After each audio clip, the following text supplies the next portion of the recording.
and move in with one shot. My God. Yeah, he very explosive. And he be cracking them dudes. Hey, he be putting them to sleep. Just cracking people. Yeah. And he has so much confidence in his power.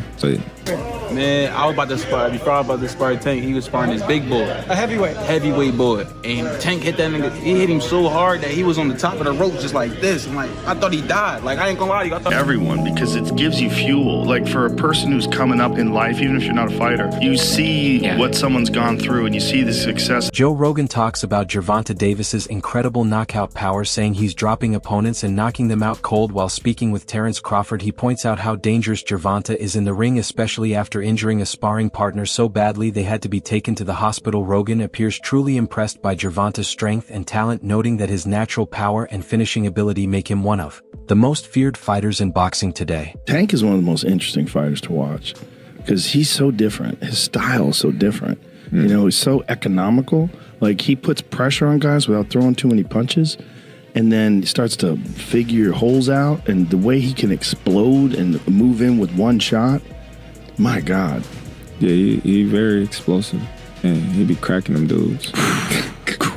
Hey, he be putting them to sleep. Just cracking people. Yeah. And he has so much confidence in his power. But, you know, he just, in his mind, he know it's a matter of time before I catch. Gervonta Davis has stepped up his training for the upcoming rematch with Lamont Roach. New footage shows him pushing hard, firing fast and accurate combinations with real power. His focus is obvious as he works on fixing every mistake from their last fight, from improving his footwork to adding more force to every punch. Davis is covering every detail. His camp makes it clear this fight is meant to send a message, and he's ready to deliver it in a big and decisive way.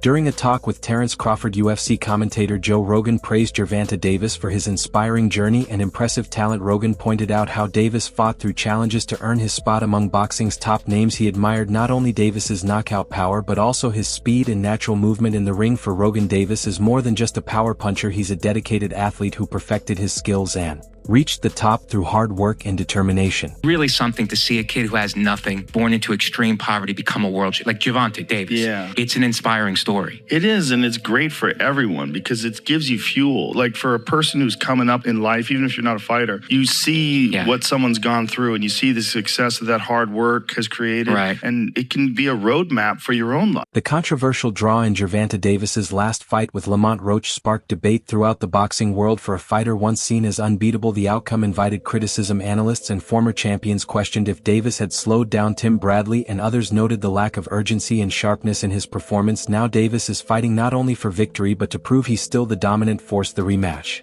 stands as a pivotal moment to quiet critics and secure his status as the leader of his division. Look like a real businessman now, you know? He's not all loud and crazy like he was. He's kind of toned it and tamed it, calmed it and tamed it down, toned it down a bit. So I respect that with Ryan, man, and I think he's gonna be a lot more focused now, and he's actually gonna go and train, and he's gonna definitely put on a show, and I think he's gonna win, man. I think he's gonna win by knockout. How long does that fight go, in your opinion? It won't go past 6. Wow, everyone's been saying that. I don't think it goes past 6. Why? What's up, fam?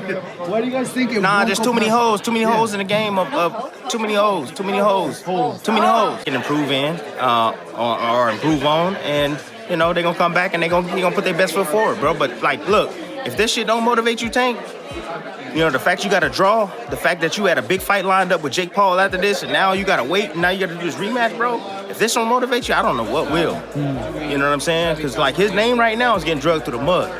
You know, and all those fans that was on his side, bro, a lot of them are switching teams now, you know? So, you know, look, he got a lot to prove, not only to himself, but a lot to prove to his fans and his fan base out there. So he go back in there, had his rematch, and he do what he's supposed to do, like he's supposed to do the first time around, then all the shit that happened in the past, it swept under the rug. Because that's just how, you know, the fans is and the sport is. You know, and then he moves on. After the Roach fight, rumors of Gervonta Davis retiring began to spread online and in the media, but he quickly ended the speculation by jumping straight into a rematch. His choice to return without hesitation shows he's nowhere near finished. Instead of walking away in a time of doubt, Davis is pushing ahead with purpose. This move highlights his mindset He wants to close this chapter on his own terms, not leave with questions over his legacy. His decision says a lot about his character and passion for the sport. Yep. It looks like Tank was not playing about this rematch, man. He's looking to probably get back in the ring with Roach by the end of May. And as far as that retirement stuff, it looks like that's out the window as well.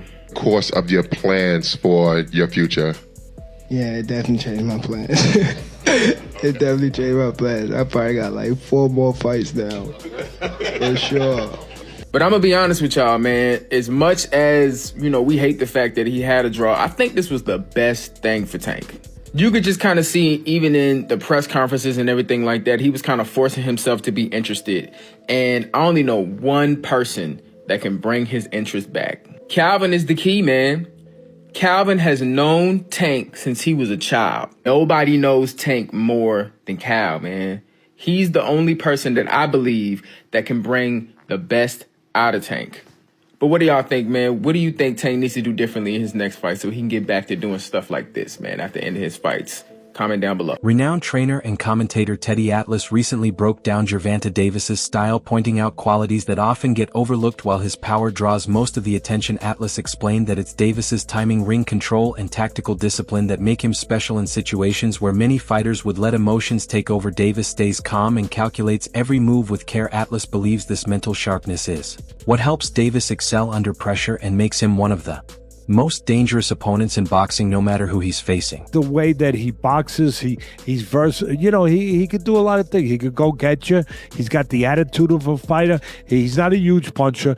Obviously, Tank Davis is the puncher in this, but Roach could go get you, but he could box. I think he's better served. He's got long arms, good length. He's better served. He's got a good boxing IQ, fundamentally solid. He's better served to box on the outside with the always dangerous Tank Davis. Box, see if he can get it done. Angles, pot shot, be disciplined enough to do that all night long.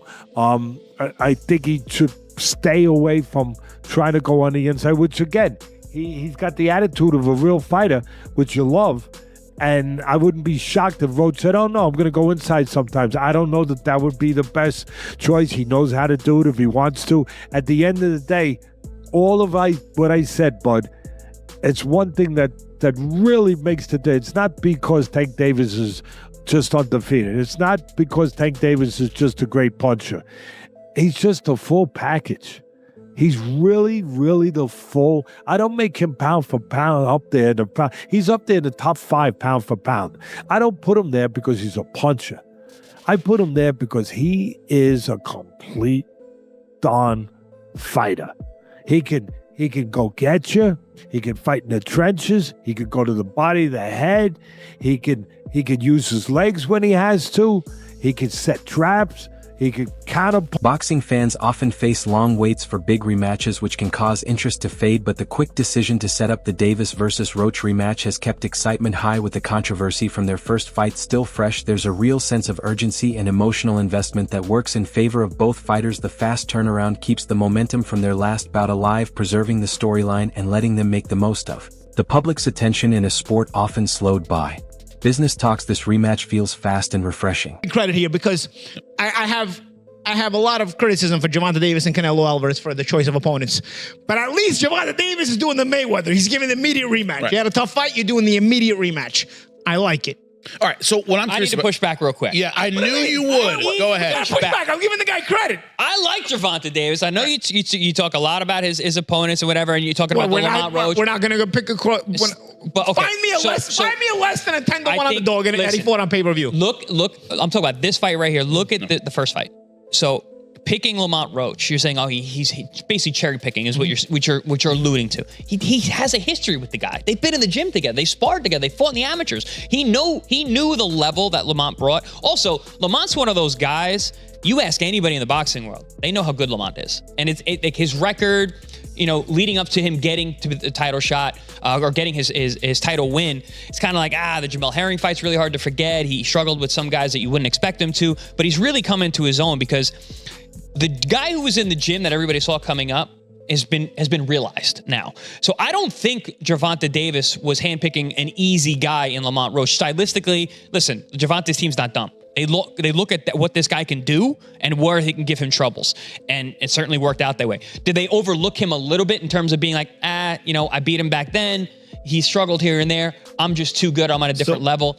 I think that Lamont really stepped up. So I'm going. Gervonta's that good, but guess what? So's Lamont. So I was exaggerating. That's what you're saying. I'm exaggerating. You tend to be hyperbolic at times, yes. How dare he? Stephen A. Smith, known for his outspoken opinions, shared his thoughts on the Davis versus Roach rematch. He noted that while Roach is skilled and technical, he may be at a physical disadvantage. Smith highlighted the difference in size and natural strength between them, suggesting this could heavily influence the fight's outcome. He stressed that it's not always just about skill. Sometimes physical power and presence can shift the odds. His take supports the view that even with strong technique, Roach might struggle against Davis's natural advantages. And lastly, Stephen A., last name I, of course, want to throw your way is Gervonta Davis. I know you believe in his skills. Yes, I do. I do. What do you think of his fight with Roach? I'm sorry, go ahead. I think Roach is too small. I think Roach is too small.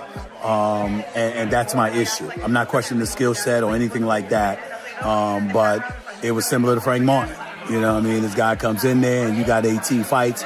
And I remember watching that pre-fight press conference when he was annoying Gervonta Davis so much and he cussed by accident. Excuse me. He cussed by accident. He was like, oh, making this up. He hurt me in sparring and, and I knew Gervonta was going to come for him. And sure enough, that's what he did. Walked right towards him from round one on. But I remember what he said and it really, really struck me. Gervonta's a smart dude, bro, and he said you really, really should have waited. You don't have enough experience. You really, really should have waited and took your time before you came to me, and that's what Gervonta Davis told him. And he was right. He was absolutely positively right. And so now here we are, him fighting this cat Roach, and I'm like, isn't this dude like junior lightweight? Super featherweight, moving up to lightweight. Yeah. No, there's no, that bothers me. The reason why that bothers me is because Gervonta is too great and too skilled to be fighting dudes smaller than him.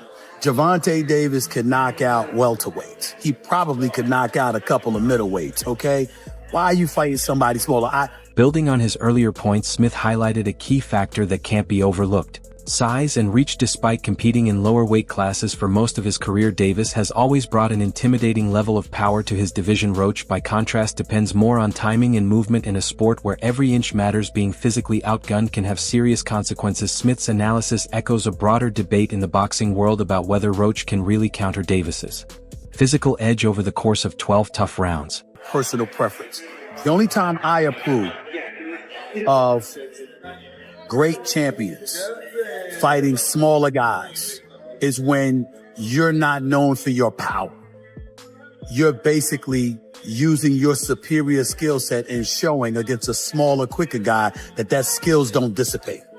But if you're the bigger guy and you're clearly the power guy, that just leaves somebody at a distinct disadvantage. And I think that's unfair. And so that's how I look at it. Mikey Garcia, a respected figure in boxing, recently praised Gervonta Davis for more than just his power. He pointed to Davis's versatility and his skill in adjusting to different styles and opponents throughout his career. Garcia called him a beast not only for winning but for the way he earns those victories. He noted that Davis has successfully dealt with brawlers, slick movers, and every style in between, making him one of the most well-rounded fighters in the sport. Garcia believes that experience gives Davis a major advantage in the upcoming rematch with Roach. Honestly, I think Tank is one of the very best fighters, definitely in the lightweight division. I don't think Roach will be a huge threat for Tank. Tank is very talented, very skilled, and also very experienced at this point now. He's fought and seen pretty much every style there is, and his power is tremendous, where he has that knockout punching power and he's got the confidence to do it, and you just see his demeanor. He's just confident. He knows he's gonna, go out there and execute, and so it's hard to go against Tank. Yeah, of course. Again, not to disrespect his opponent Roach, but I think Tank is a beast, and he's been proving it every fight. He probably will win this fight as well. Again, it's hard to say and go against Tank. He's proven. Roach's decision to face Gervonta Davis again has sparked mixed reactions. Some fans and analysts praise the bravery it takes to step back in with such a dangerous opponent, while others see it as a risky move that could backfire. Adding to the debate is Roach's choice to talk trash before the fight. While some interpret it as a sign of confidence, many think it's risky to provoke Davis, who is known for turning insults into motivation. History shows Davis often delivers his most explosive performances when he feels disrespected, and Roach might be starting something he can't control. Like, be at the fight, and like Tank said, be at the fight, because I'm going to take it out on his jaw. Like, I'm not going to lie, this is what niggas fail to realize. Tank like that shit. He like when shit like that happen, when the pops is talking, or his niggas is talking, or motherfuckers a part of his team yapping, because all he gonna do as soon as you get in that fucking ring, he gonna take it out on you, he'll start tagging your ass. That's why Lamont Roach started telling him, like, nah, just calm down. Stay up here, Tank. Don't worry about that. He's like, nah, nigga. Yeah, I'm not, and we in the ring, is over. And personally, you can't, look, me, I'm never going to fight a nigga like Tank. I'm just not. I can't fight it. It's like getting hit in the face with a brick. I feel so bad for you, Lamont Roach, bro. I feel so bad for you because you seem like a cool, genuine guy, but in this case, in all the cases of Gervonta the Tank Davis, this gonna be the reason he get his ass knocked out, because his niggas is talking too much. And at the end of the day, yes, Tank is from Baltimore, and fucking Lamont Roach, he's DC. Everybody know that these motherfuckers is rivals already.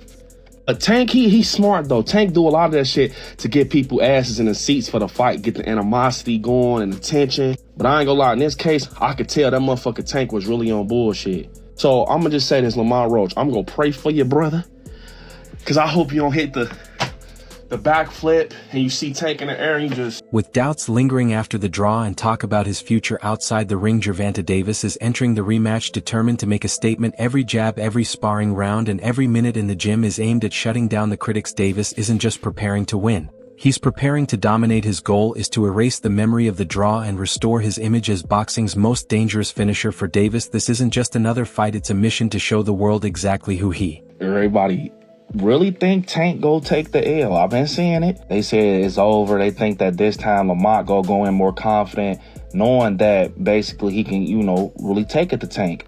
Yeah, I want him to go in there confident. He's very skilled. Go in there confident, because you gonna go up against a different Tank. Like I told y'all in previous videos, he go in there confident, thinking he could walk Tank down. Don't forget, with Tank, if he get you on that button, them lights going off, I don't care who you is. Remember how it ended up with Frank Martin? So yeah, don't go in there thinking that you going against like somebody that, like Ryan Garcia, somebody that's gonna fold. You going against Gervonta Tank Davis. And I think that confidence is what's gonna get Lamont dropped. Because one thing I will say, with Tank, that wasn't your best fight against Lamont, bro.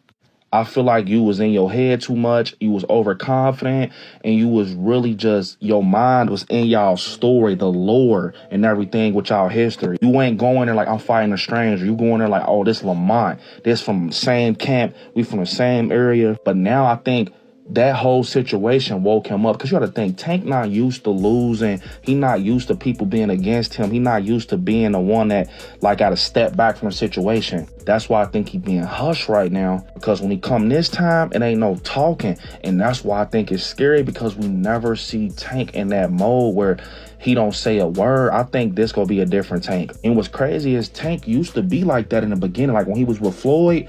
Like, I'm talking about Tank with the fade, with the waves, bro. He ain't used to be on that showboat and stuff until he got, like, a little bit more. That's all for today's video. Stay tuned for the next one.